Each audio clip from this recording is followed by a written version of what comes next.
اگر قربانی کا جانور ہو اونٹ یا گائے یا بھینس، اس میں کوئی حصہ عقیقہ کا رکھنا چاہے تو یہ بھی جائز ہے۔ علامہ علاء الدین ابو بکر بن مسعود احمد القاسانی رحمہ اللہ فات 587 ہجری بدائع الصنائع میں فرماتے ہیں بکذالک ان اراد بعضهم العقیقہ ام ولد ولد له من قبل، اس کے اندر عقیقہ حصہ رکھنا چاہے تو بھی جائز ہے۔ دلیل کیا ہے کہ بات اچھی طرح سمجھا، لفظ نسک یہ حدیث پاک میں عقیقہ کے لیے بھی استعمال ہوا ہے اور یہ لفظ نسک قربانی کے لیے بھی استعمال ہوا ہے۔ عقیقہ کے لیے سنن ابی داؤد کتاب الضحایا باب فی العقیقہ من ولد له ولد فاحب ان ينسک عنہ فلینسک، کہ جس شخص کے ہاں بچہ پیدا ہوا وہ اس کی طرف سے جانور ذبح کرنا چاہے تو کر لے۔ اب دیکھیں یہاں نسک کا لفظ ہے، اسی طرح حدیث پاک میں قربانی کے لفظ نسک آیا۔ حضرت برا کہتے ہیں رسول اللہ صلی اللہ علیہ وسلم نے خطبہ دیا، فرمایا من صلی صلاتنا و نسک نسکنا، جس شخص نے ہمارے ساتھ نماز پڑھی اور ہمارے والی قربانی کی۔ یہاں دیکھو قربانی ہے لیکن لفظ نسک آیا ہے۔ اچھا، اسی طرح احراق الدم، خون بہانا، یہ حدیث پاک میں عقیقہ کے لیے بھی ہے اور قربانی کے لیے بھی ہے۔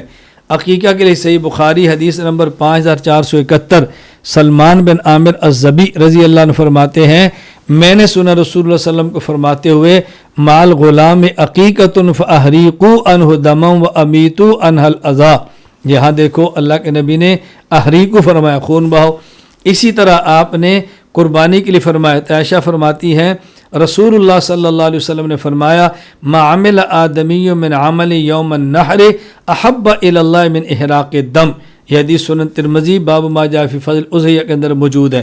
خلاصہ کیا ہے کہ رسول اللہ صلی اللہ علیہ وسلم نے عقیقہ کے لفظ نسک اور قربانی کے لیے لفظ نسک، اسی طرح عقیقہ کے لفظ احراق اور قربانی کے لیے لفظ احراق خون بہانا، تو دونوں کے لیے ایک ہی لفظ استعمال کیا، تو اشتراک فی لفظ کی بنیاد پر ہم نے یہ نتیجہ نکالا کہ قربانی کے جانور میں عقیقے کا حصہ رکھنا بھی جائز ہے۔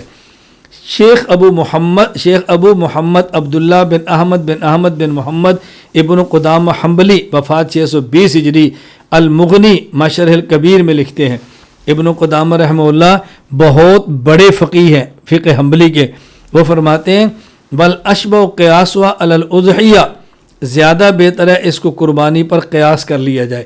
کیا مطلب؟ لأنہا نسیکۃ مشروعۃ غیر واجبۃ، یہ عقیقہ بھی ایک جائز اور مشروع قربانی ہے۔ فشبہت الاضحیہ، اس میں بھی جانور ذبح کرتے ہیں لیکن قربانی کے مشابہ ہے، یعنی جس طرح قربانی میں جانور ذبح ہوتا ہے عقیقہ میں بھی جانور ذبح ہوتا ہے۔ وَلِأَنَّهَا أَشْبَهَتْهَا فِي صِفَاتِهَا وَسَنِّهَا وَقَدْرِهَا وَشُرُوطِهَا فَأَشْبَهَتْهَا فِي مَصْرَفِهَا، فرمایا اسی طرح قربانی کے مشابہ کیوں؟ صفات میں، جو قربانی کے جانور کی صفت ہے وہی اس کی ہے، جو عیب وہاں ہو قربانی نہیں، وہ عیب یہاں ہو تو عقیقہ نہیں۔ صفات میں بھی ایک جیسے ہے، عمر کا بھی خیال ہے، شرائط کا بھی خیال ہے، اس لیے فرماتے ہیں کہ اس کے مشابہ ہے۔ خلاصہ یہ ہے کہ ابن قدامہ فرماتے ہیں ہم قیاس کرتے ہیں عقیقہ کو قربانی کے اوپر، تو قربانی والے جانور کے عقیقہ حصہ رکھنا بھی جائز ہے۔ زیادہ ذرا اشکال ہی ہو سکتا ہے کہ ابن قدامہ نے قیاس تو کیا ہے لیکن قربانی واجب ہے اور عقیقہ مستحب ہے، تو قیاس کیسے ہوا؟ ہم نے کہا قیاس وجوب میں نہیں بلکہ قیاس اس بات میں ہے کہ جو اوصاف قربانی کے ہیں وہی اوصاف عقیقے کے ہیں، لیکن قربانی والا مسئلہ واضح تھا اور عقیقے والا واضح نہیں تھا، تو غیر واضح کو واضح پر قیاس کیا ہے۔ یہ ماننے کہ واجب ہونا، وہ اگر واجب ہے تو یہ بھی واجب ہوگا۔ یہ ایسے ہی ہے جیسے ایک نماز فرض ہے اور ایک نماز نفل ہے، تو ہم کہتے ہیں بھی جو شرائط ظہر کی نماز کی ہے وہی شرائط نفل کی ہے، وہاں بھی پاک ہونا ہے، یہاں بھی پاک ہونا ہے، وہاں بھی قبلہ ہو، یہاں بھی قبلہ ہو، وہاں بھی قرات ہو، جس طرح ہم فرائض کی بات کرتے ہیں، تو مقصد صرف بتانا یہ ہے کہ یہاں نفل کو جو فرض پر قیاس کیا جا رہا ہے وہ فرائض میں، وہاں قیام پر یہاں بھی قیام ہے، ہاں وہ چونکہ نفل ہے اور یہاں فرض ہے، جتنی گنجائش نکلتی ہے اتنی گنجائش ہم نکال لیتے ہیں اور جتنی نہیں نکلتی اتنی نہیں نکالتے۔ فائدہ نمبر 3، عقیقہ میں گائے اور اونٹ دینا بھی جائز ہے، اگرچہ بہتر بکری ہے۔ انس بن مالک رضی اللہ تعالیٰ سے ہے، فرمایا رسول اللہ صلی اللہ علیہ وسلم نے من ولد لہ غلام فلیعق عنہ من الابل اب البقر اب الغنم، المعجم الصغیر میں روایت موجود ہے الطبرانی میں، کہ رسول اللہ صلی اللہ علیہ وسلم فرمایا کہ جس کے یہاں بچہ پیدا ہو وہ چاہے تو اس کی طرف سے اونٹ ذبح کرے، چاہے گائے ذبح کرے، چاہے بکری۔ یہ روایت سند کے اعتبار سے ضعیف ہے، لیکن اس کی تائید ایک صحیح سند موقوف روایت سے بھی ہے۔ وہ کون سی ہے؟ ان انس بن مالک کان یعق عن بنیہ الجزور، انس بن مالک رضی اللہ عنہ کا اپنا عمل یہ تھا کہ وہ بچوں کی طرف سے عقیقے میں بڑا جانور ذبح کرتے تھے، تو جائز ہے۔ غیر مقلدین کہتے ہیں نہیں، عقیقہ میں گائے اور اونٹ کافی نہیں بلکہ بکری ذبح کرنا ضروری ہے۔